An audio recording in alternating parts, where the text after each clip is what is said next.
people have asked us a few different times, was Bob Jones connected to William Branham or the Latter Rain movement?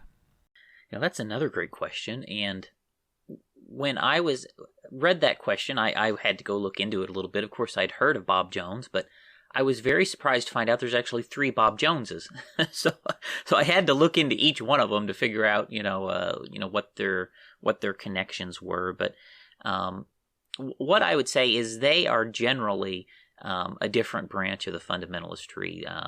And my assessment would be that William Branham and the Latter Rain did not influence Bob Jones, but the other way around. Bob Jones University and Bob Jones Sr.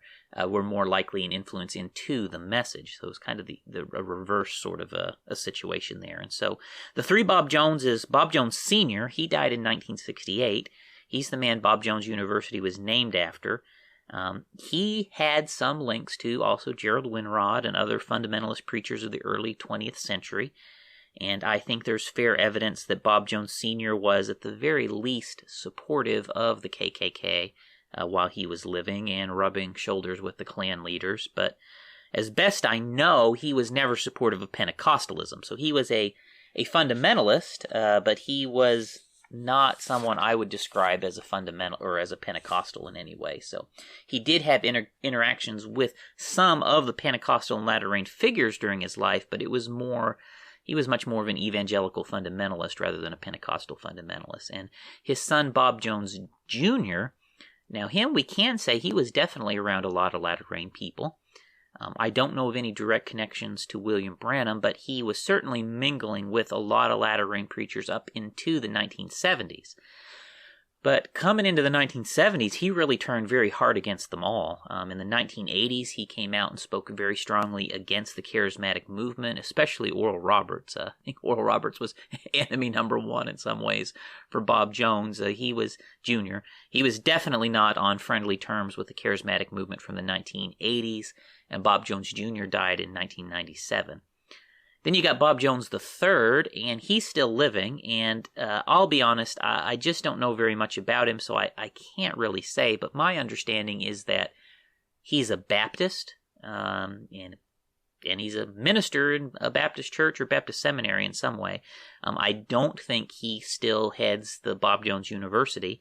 So all that said, there's definitely people in the Latter Rain movement who were in Bob Jones University. There's definitely people from the third wave of Pentecostalism who attended Bob Jones University, but I really don't think Latter Rain influenced Bob Jones or Bob Jones University. I think the other way around. Bob Jones University and Bob Jones influenced the men and women going into the Latter Rain movement. So that's how I would probably characterize it. Right. I think I would say the same.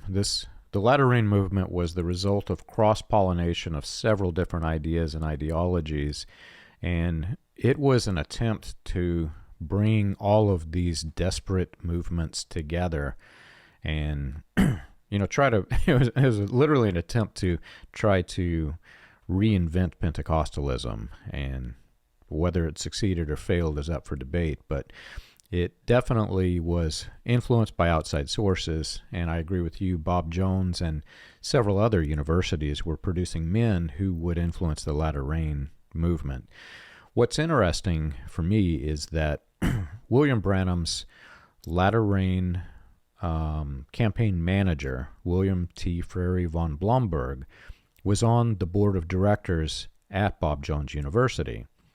So for me, I could say that it's potential that the influence went both ways through that, simply because here's the man who's taking William Branham in his famous overseas missions, the man who literally took William Branham into Germany and inspired Paul Schaefer, who went into Colonia Dignidad. He's on the board of directors at Bob Jones. And like you said, there appears to be some white supremacy roots. It wasn't until, what was it? It was like the year 2000, I believe it was, that Bob Jones first allowed a person with black skin to date a person with white skin in the university. The year 2000. So it's very clear that the racial concepts that was introduced into the Latter Rain again, by outside influences into Latter Rain, was also influencing Bob Jones. It was cross-pollination. There was some Bob Jones influence, there was some Latter Rain influence, etc. So I'm with you on that. I think it's safe to say that the majority of influence was from Bob Jones into the Latter Rain movement. What's really interesting is a lot of people who are in the message aren't aware that William Branham supported Bob Jones University, because the latest version of his stage persona, as the white supremacy roots grabbed hold of William Branham's campaign strategies, and he was so outspoken against education and seminaries and all of these things, that's how he is remembered. People will say William Branham detested seminaries, but he even mentions on recording he's going to send his son Billy Paul to Bob Jones Seminary. And he, throughout his life, there was a period of time in which he was against seminaries when he was deeply embedded into the fundamentalist roots. Then the stage persona shifted. He was all in favor, and he mentioned how he himself wanted to be in a seminary, but hadn't. And then later he says his son's going, and then after that, shortly before he died, seminaries were inspired by Satan. So there's this weird shift in time. So a person in the message would say, no, Bob Jones was never connected to the message. A person who's in the message cult that exists today. A person who is in the Latter Rain message, what became and developed into the message, would say, oh, absolutely. His son Billy Paul, I think he even went, right, Charles? Billy Paul, I think, went to Bob Jones.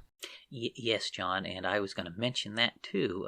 You're spot on. So Billy Paul did go to seminary, according to what William Branham said on tape, and it was Bob Jones University that Billy Paul attended. The main sect of the message is headed. Okay, the main sect of the message cult is headed by Bob Jones alumni. So that is the truth. I'm sure Bob Jones University would fully denounce the message cult if they knew that, but that is actually the reality. If what William Branham said on tape about where he sent his son to university is true, the message is headed by a Bob Jones alumni.